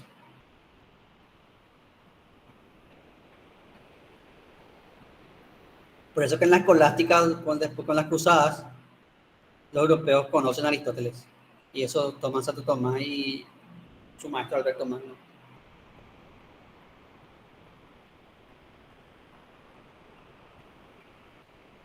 Entonces, tenemos el tratado de lógica. La lógica estudia el conocimiento, o sea, cómo nosotros formamos nuestro conocimiento, cómo vamos siendo conocimientos. Y Aristóteles es el que inaugura la lógica como disciplina y el que establece la lógica formal. Por eso la lógica formal, la lógica que estudia el concepto de razonamiento, se le conoce como lógica aristotélica. Después está la lógica simbólica, que es la lógica matemática, que agarra la lógica aristotélica y le pone letritas y números.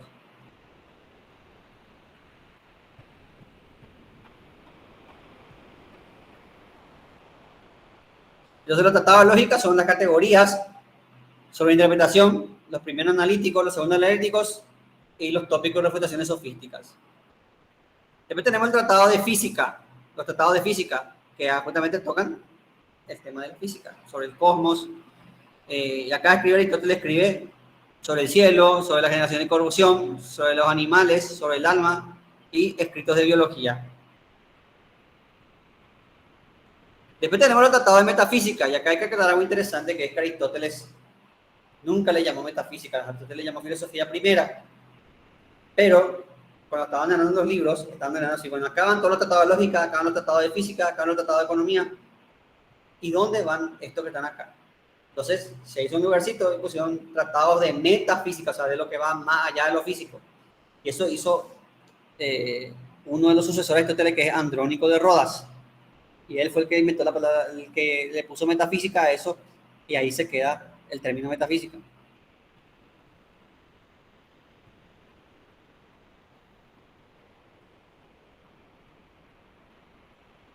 Después tenemos tratados de política y economía y ética, que son la ética Nicómaco, ética Eudemo, el libro de política y el estudio de las constituciones. Que solo se conserva en parte, no se conserva todo ese estudio de las constituciones.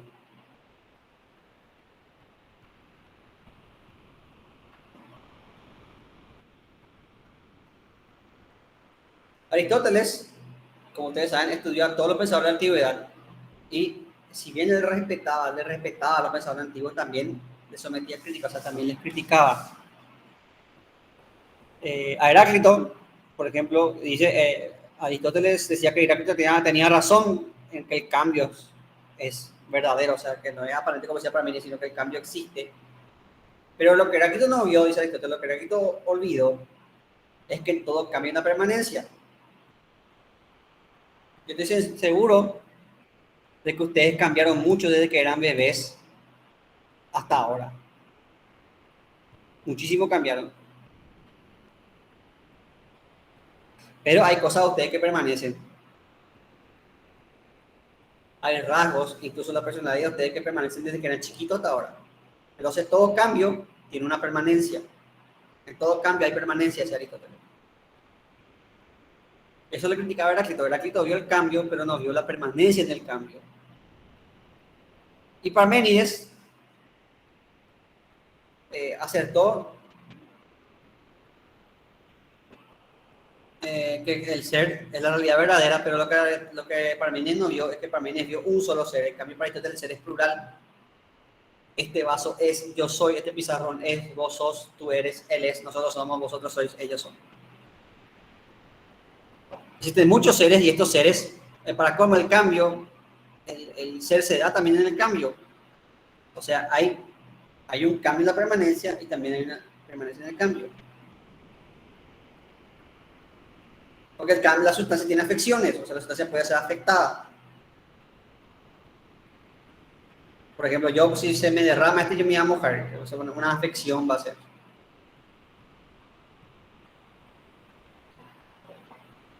Vos te puedes teñir el pelo, vas a seguir siendo vos, pero con tu pelo teñido. Profe, en ese caso, entonces, así para diferenciar, entonces lo que le cuestionó a Heráclito fue la permanencia, o sea, que no vio la permanencia en el cambio, Sí, y a Parménides que no vio el cambio en la permanencia. sí, exactamente. Así mismo. Mm. Y lo que le cuestiona a su maestro Platón, de hecho tiene una frase famosa que dice, yo soy amigo de Platón, pero soy más amigo de la verdad. Lo que le cuestiona a Platón es que divide el mundo en dos, con su teoría de las ideas. Platón, para solucionar el problema del movimiento del cambio, ese problema que Parmenides o Heráclito Platón dijo, el movimiento es real en este mundo acá, pero en el mundo de las ideas, la verdad es la de Parmenides. La verdadera, las cosas son estáticas, pero en el mundo real cambian. Entonces ahí Platón divide en dos el mundo. Y Aristóteles le dice que esa teoría no sirve. En primer lugar porque duplica la realidad.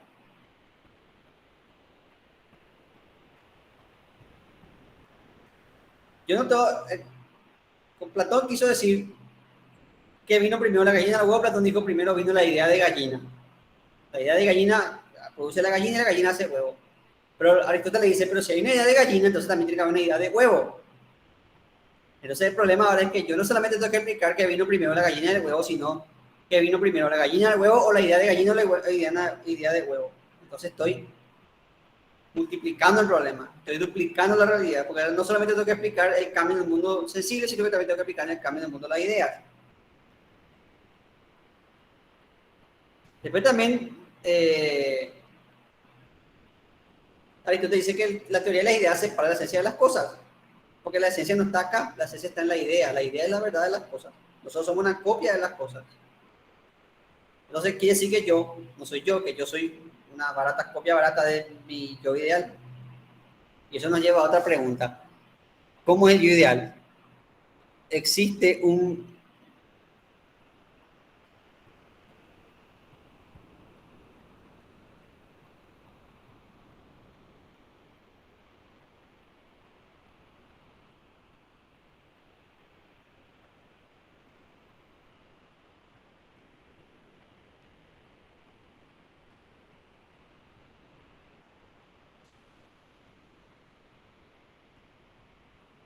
Estructura de la realidad. Bueno, para Platón, la realidad se dividía en dos. El mundo aparente, el mundo donde las cosas cambian, y el mundo verdadero, que es el mundo de las ideas. Para Platón, la realidad era dualista. No solamente en términos de alma, sino en términos de la realidad. Para Aristóteles, la realidad era una sola. Por eso yo le mostré en la clase pasada ese famoso cuadro de Platón y Aristóteles, donde Platón está así y Aristóteles está haciendo así. Vamos a calmarnos.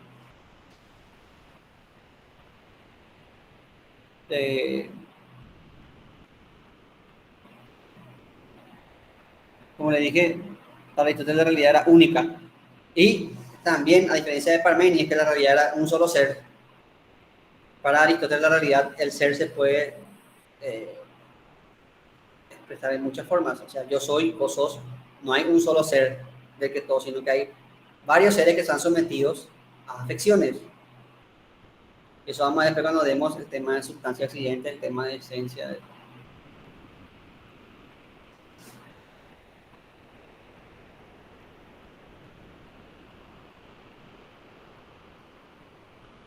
Entonces, para Platón, la esencia de la cosa no estaba casi no en las ideas.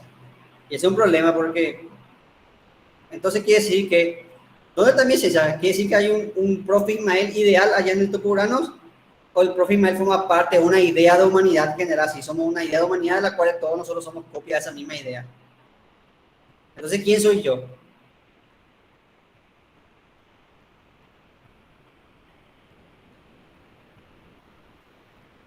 Finalmente, la teoría real no explica el cambio de las cosas, o sea, no explica por qué cambian las cosas. Solamente te explica que las cosas son producto de la idea, pero no te explica por qué las cosas cambian. Y por último, la matematización porque para Platón todo era proporcionado, medido, y eso complica la teoría porque si las ideas son perfectas, no explican por qué las cosas son imperfectas, porque no toda la realidad es geométrica así como esto. La realidad, las piedras no tienen forma redonda, las piedras tienen forma irregular. Entonces eso complica más la teoría de Platón. Acá quiero hablar bien con ustedes de las categorías, porque si bien son siempre las mismas categorías, en cada libro están de distinta manera. Entonces lo que quiero yo hacer es una especie de cuadro comparativo o algo así. Algo que unifique. Vamos a tratar de unificar la categoría de acuerdo a cómo están. Por lo menos los dos textos básicos que manejamos. Y ahí vamos a hacer les voy a pasar a ustedes ese cuadro de categorías y ahí vamos a orar con ejemplos y todas esas cosas. Que no sé qué dicen ustedes al respecto. Buenísimo, profe.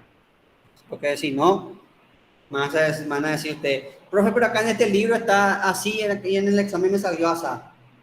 Y es lo mismo pero diferente, o sea, ¿entendés? Entonces voy a elaborar un cuadro más o menos que unifique más o menos eso y voy a pasarles para que ustedes tengan para el estudio del examen.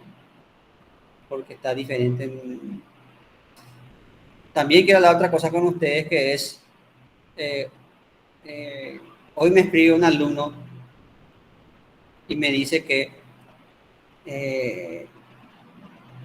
el esquema ese de las almas autómatas está diferente en uno de los libros.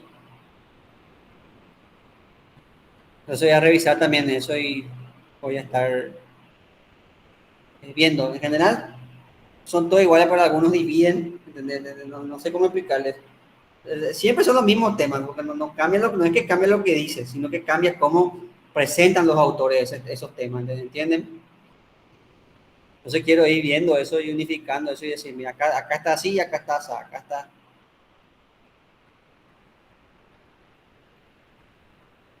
Entonces todas las categorías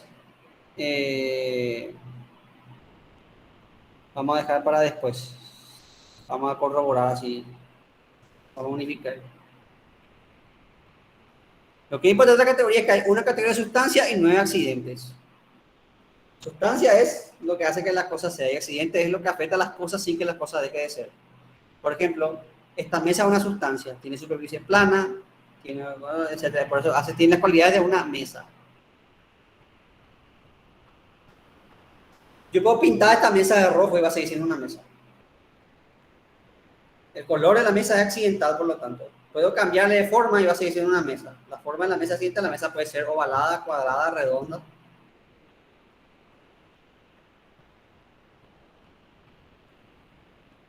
Entonces acá, por ejemplo, en el ejemplo que yo les puse está sustancia mesa, accidente, redonda, rectangular, blanca, marrón.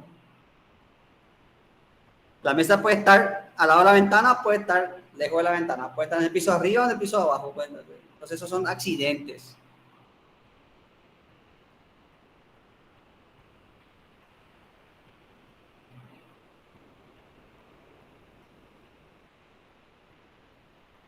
Bueno,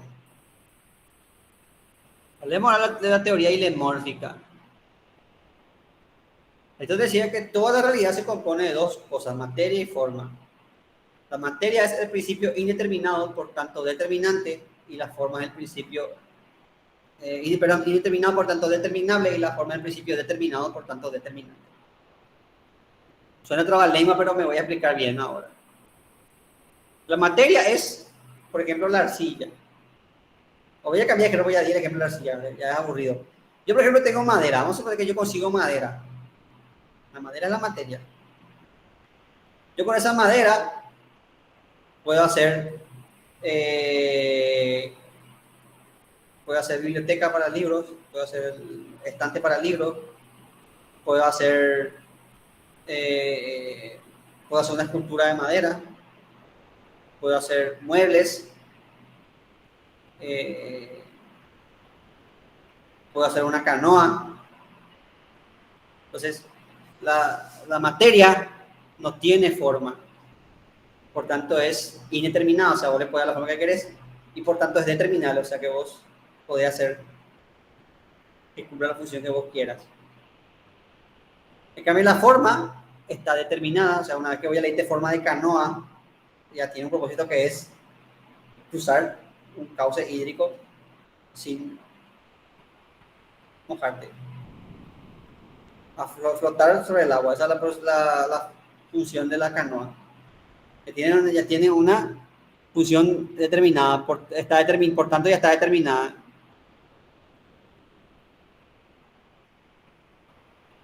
Y ya tiene su función. O sea, es la materia y la forma.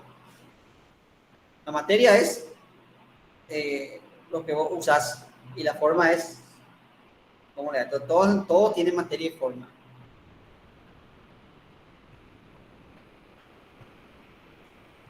Acá está el ejemplo de la arcilla que ya hace 1000 veces. La arcilla no está determinada, sí puedo hacer cualquier cosa con ella y por tanto es determinable. Una vez que le doy una forma, un jarrón, por ejemplo, el objeto ya está determinado como tal. Y ya tiene una función determinada, o sea, ya tiene una función específica que hacer.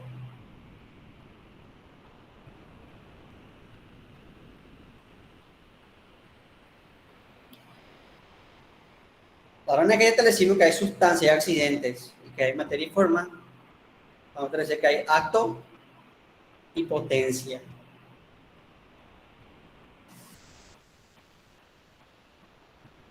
El movimiento se da en el acto y la potencia. Así Aristóteles soluciona el problema del movimiento, que tanto nos rompió la cabeza en el presocrático. Aristóteles soluciona diciendo, el problema del movimiento es, si la semilla es semilla y se convierte en árbol, entonces, ¿qué es la cosa? ¿Es semilla o es árbol? Si la semilla, Aristóteles dice, el movimiento se da en dos momentos. El acto, que es lo que la cosa es, y la potencia, que es lo que la cosa puede ser. O sea, una semilla es una semilla en acto que tiene la potencialidad de ser un árbol. Cuando la semilla se desarrolle, ese árbol va a ser el acto, ya va a ser un árbol en acto.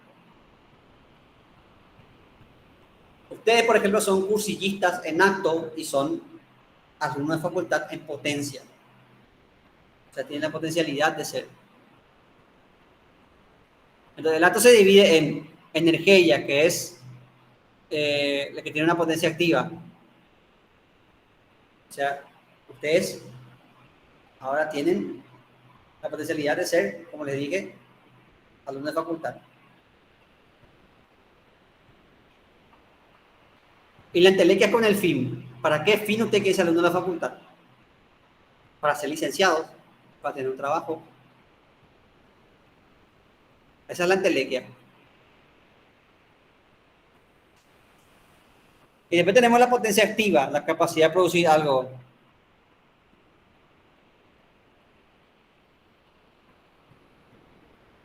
Yo, por ejemplo, puedo producir, no sé,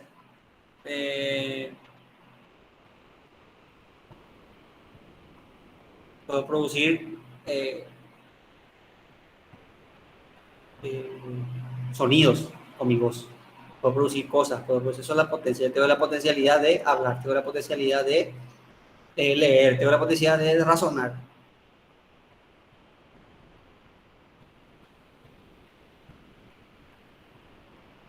Y la potencia pasiva es el cambio, pero que es producto de un estado externo.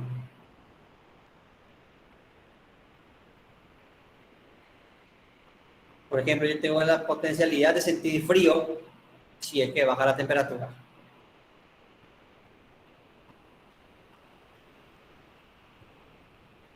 O sea, la potencia pasiva depende de lo externo. La potencia activa es lo que yo puedo producir.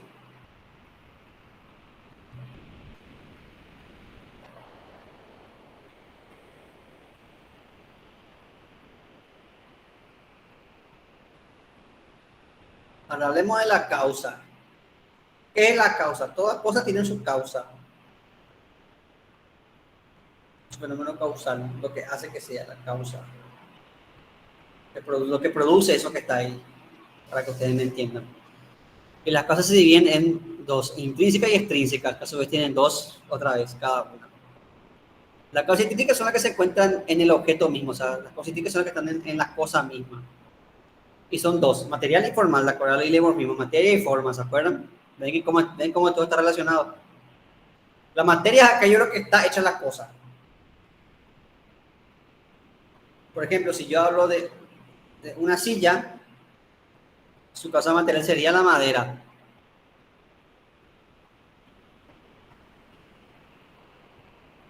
La causa formal es la forma que le dé la silla, porque para que sea una silla tiene que tener una forma específica. Una silla no puede ser así, por ejemplo, porque sería re incómodo una silla que sea un triángulo así. ¿Cómo te sentarías en un triángulo?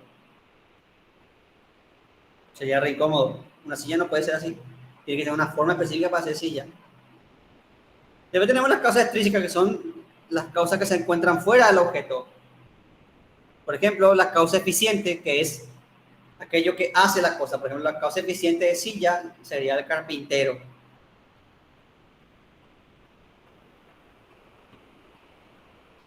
Y la causa final sería aquello para la cosa que está hecha. La causa final de silla sería sentarse.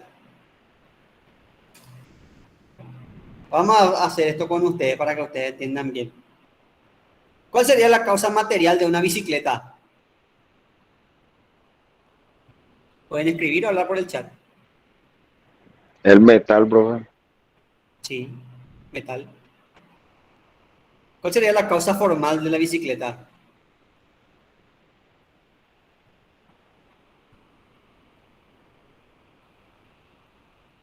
La bicicleta. La forma que tiene. ¿Qué? ¿Daniel? La forma que tiene, profe. Sí, la bicicleta tiene una forma La estructura de hierro, las dos ruedas. Esta es la forma de la bici. ¿Cuál sería la causa eficiente? El fabricante. Sí. ¿Y cuál sería la causa final? ¿Para qué sirve la bicicleta? Paseo, deporte. Sí. Básicamente, está bien tu respuesta, pero se puede resumir a trasladarte de punto A a punto B. Entonces, ese es un ejemplo. Entonces, con eso creo que ya se entiende lo de material formal eficiente final. Ya les leo la mente, ustedes van a preguntar cómo va a salir esto en el examen. Y puede salir, por ejemplo, puede salir la causa final es, y te puede salir la definición o te puede salir la causa final del concepto silla sería, ahí te debe poner la madera o sentarse, y la respuesta es sentarse. De esas dos formas les puede salir. Porque ya les leo la mente si ustedes me preguntan, profe, ¿cómo hacen el examen?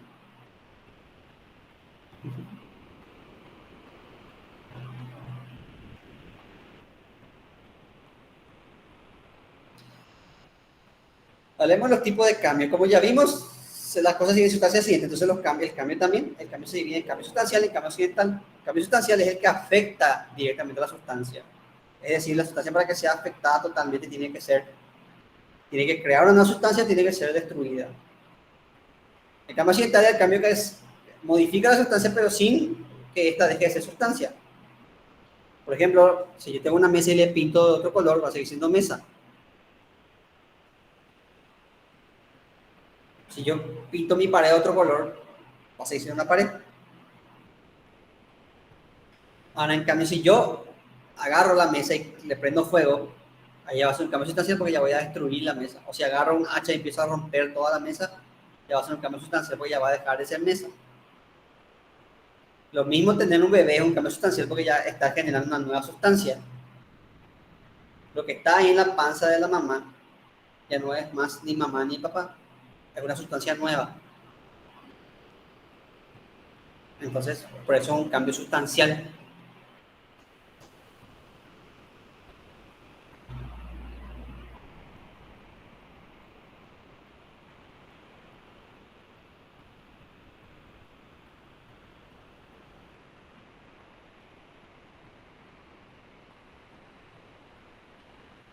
En la antropología, nosotros vimos que Aristóteles es monista.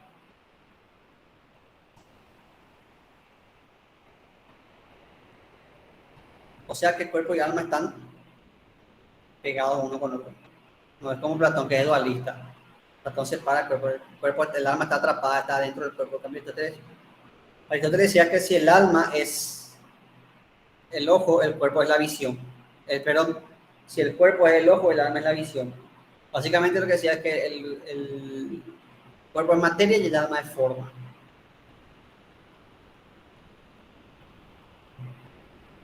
¿Por qué? Porque el alma vivifica la materia, el alma le da su función a la materia. Y podemos dividir tipos de alma, que son el alma vegetativa, es decir, que posee capacidad nutritiva y reproductiva propia de todo ser vivo. El alma sensitiva, que ya posee la capacidad de sentir. Y también posee movimiento, o sea, también se puede mover por sí misma, por su voluntad. Es propia de los animales. Y finalmente tenemos el alma intelectiva, que posee intelecto, que es propia del ser humano o del hombre. Lo interesante es que las almas superiores participan de las inferiores, pero las inferiores no participan de las superiores. O sea, el humano tiene también capacidad de sentir, no solamente razonar, sino que también siente y también tiene la capacidad de nutrirse y reproducirse. Pero el perro tiene capacidad de sentir, pero no tiene capacidad de razonar. Entonces, las almas, las cualidades superiores de las almas participan de las inferiores, pero las inferiores no de las superiores. Profe, Platón o Aristóteles también divide las almas. Uno de los dos, no recuerdo quién era. No entendí tu pregunta, Daniel. Que si Sócrates o Platón también propone tipo de almas, ¿cuál de los dos era? Platón, como te dije, era dualista. Platón proponía que el cuerpo se separaba del alma. Vos te morías y tu alma se iba y reencarnaba. Y Platón era el que decía que se dividía en racional, irascible y concupiscible. Sí. Platón dividía en racional, irascible y concupiscible.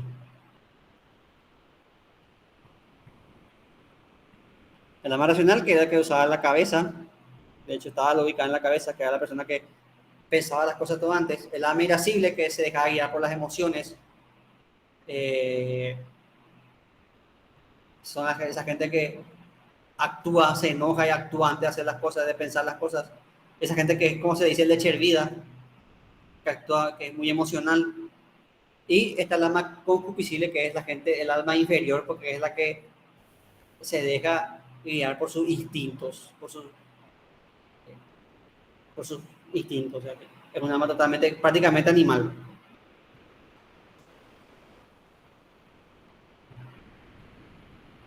Esa es la clasificación del alma de Platón. Y esta es la de Aristóteles.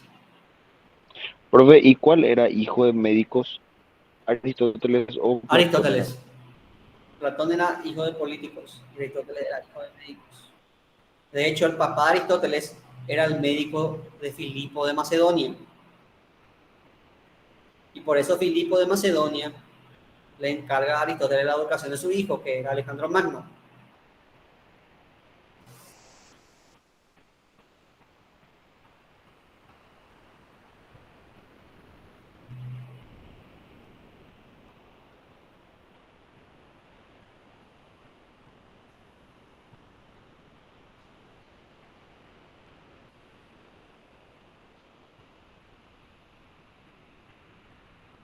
En la teoría del conocimiento, Aristóteles era empirista, o sea, el conocimiento se tiene a través de la experiencia. No era empirista en la escuela filosófica, no voy a confundir con la escuela, pero sí era empirista en el sentido que creía que la experiencia era igual que los empiristas. Aristóteles decía que se aprendía por los sentidos. De hecho, Aristóteles fue el que hizo la fórmula que siguió un empirista después, que es: no hay nada en el intelecto que no haya venido a través de los sentidos.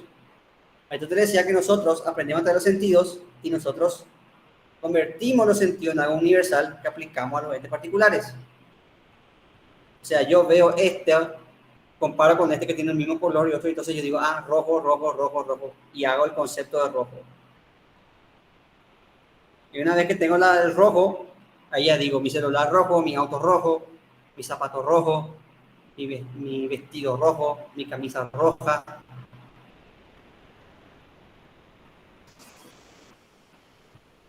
Y así. Entonces tenemos, así se hace conocimiento de Aristóteles. Y tenemos entonces dos tipos de intelectos. El intelecto activo, que forma los conceptos mediante los datos de los sentidos. Y el intelecto pasivo, que es el que a través de los datos construye y crea nuevos conceptos. O sea, yo por ejemplo digo perro, y entonces el intelecto activo elabora nuevos conceptos. El perro es leal, el perro es fiel, el perro es el mejor amigo del hombre, y así. En base a los datos del sentido.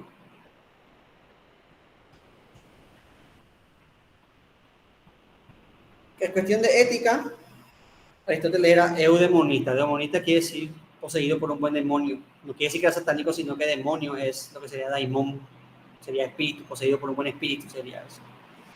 Y Aristóteles, la ética eudemonista sostenía que lo que buscamos nosotros es ser felices. Todo lo que buscamos, todo lo que hacemos para ser felices. ¿Para qué trabajamos? Para ser felices. ¿Para qué tenemos familia? Para ser felices. ¿Para qué? Todo lo que hacemos para ser felices. El problema es que hay muchas formas. ¿Y cómo somos felices? ¿Qué nos da la felicidad?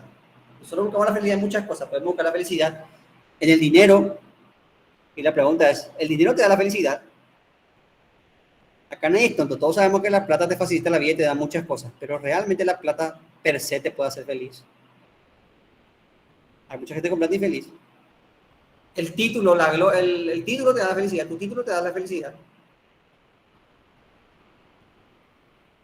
La fama te da la felicidad. Entonces, ¿qué es lo que te da la felicidad? Según Aristóteles.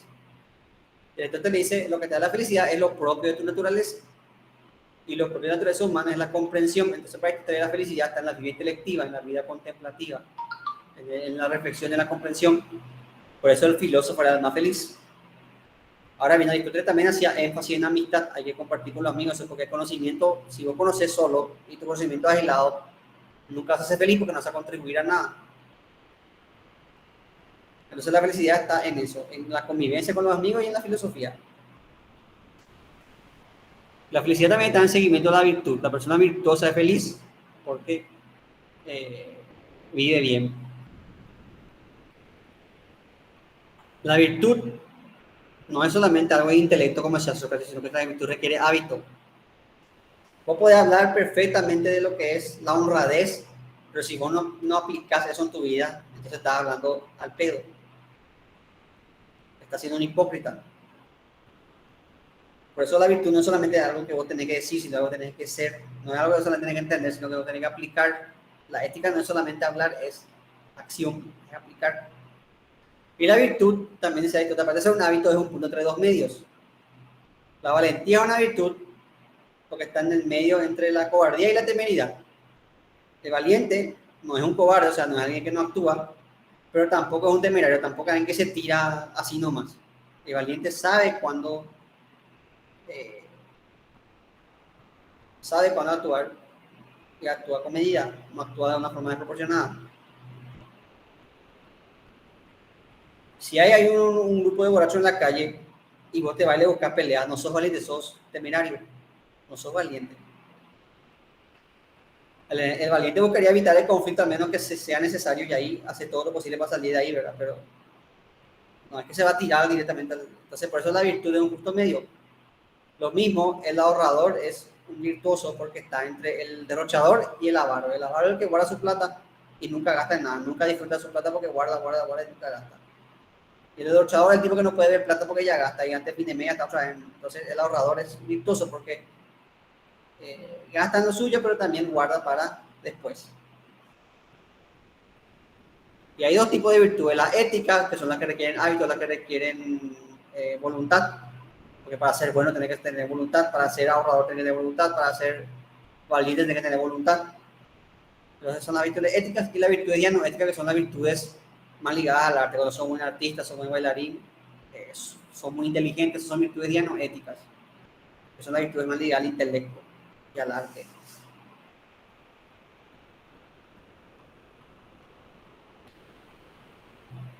Finalmente cerramos así brevemente con la política de Aristóteles.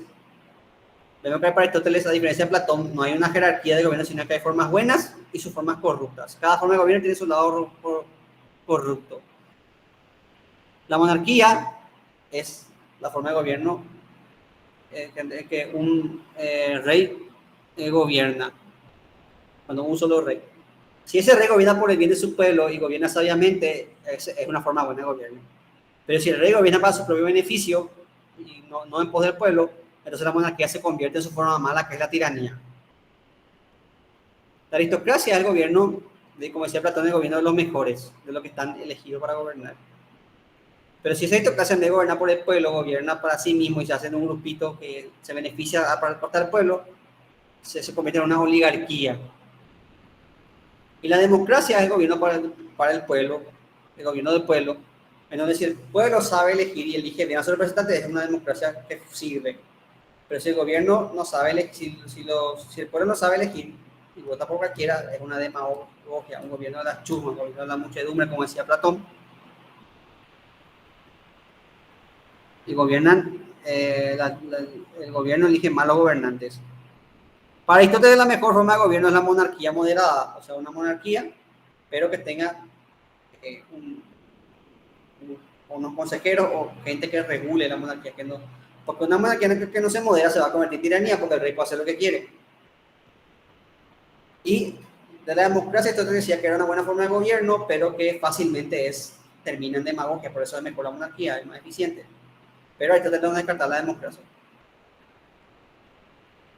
Y eso es, hasta acá terminamos con la clase de hoy. Como le dije a ustedes, vamos a seguir con el tema de los exámenes. Todas estas clases van a ser pruebas para ustedes, para que ustedes vayan afilando y así cuando rindan ya van a tener muchísima práctica y muchísima experiencia.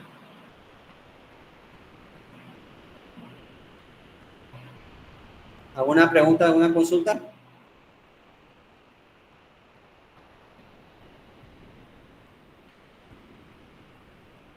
Bueno, si no hay más preguntas, podemos dar por terminada la clase.